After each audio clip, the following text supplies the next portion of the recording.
జరిగినటువంటి కరీంనగర్, నిజామాబాద్, ఆదిలాబాద్, వరంగల్, ఖమ్మం ఉమ్మడి జిల్లాల టీజీఎస్ ఆర్టీసీ విశ్రాంత ఉద్యోగుల సమావేశంలో జోనల్ గౌరవ అధ్యక్షుడిగా ఓరగంటి రమణారావుని ఏకగ్రీవంగా ఎన్నుకున్నారు. ఈ కార్యక్రమంలో 5 ఉమ్మడి జిల్లాల విశ్రాంత ఉద్యోగ సంఘ నాయకులు పాల్గొన్నారు. నా మీద ఎంతో ప్రేమతోటి నా మీద ఉంచిన ఈ గురుతర బాధ్యతను వారు హానరరీ ప్రెసిడెంట్గా ఈరోజు నిర్ణయించడం జరిగింది.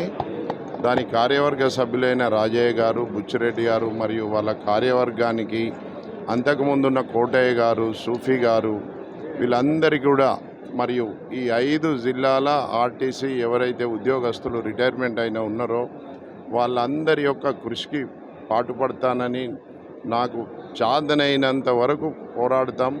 ఈ యొక్క రోజుల్లో ఏమవుతుందంటే ప్రభుత్వం ఎప్పుడు కూడా ప్రతి పనిని ఒక బిజినెస్ లాగా చూస్తుంది. వాస్తవంగా ఈరోజు ట్రాన్స్పోర్ట్ అనేది అది ఒక గవర్నమెంట్కు ప్రాథమిక చర్య. అది మినిమం గ్యారంటీ, మనకు facility, common men minimum facility.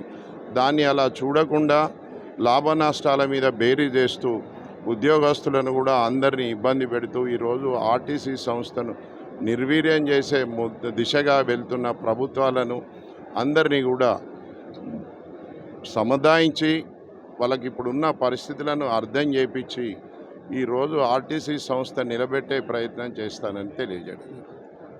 అదేవిధంగా కార్మికుల యొక్క కూడా వీళ్ళ యొక్క ఏవైతే చిన్న చిన్న కోరికలు, ఆర్టీసీ రిటైర్మెంట్ కార్మికులకు కనీస పెన్షన్ మనం ఈరోజు మన గౌరవ ముఖ్యమంత్రి గారు రేవంత్ రెడ్డి గారు 4,000 ఇస్తామని అనౌన్స్ చేశారు. కానీ విచిత్రం ఏంటంటే ఆర్టీసీ కార్మికులకు 2,500 పెన్షన్. అందరూ ఆశ్చర్యపోతారు.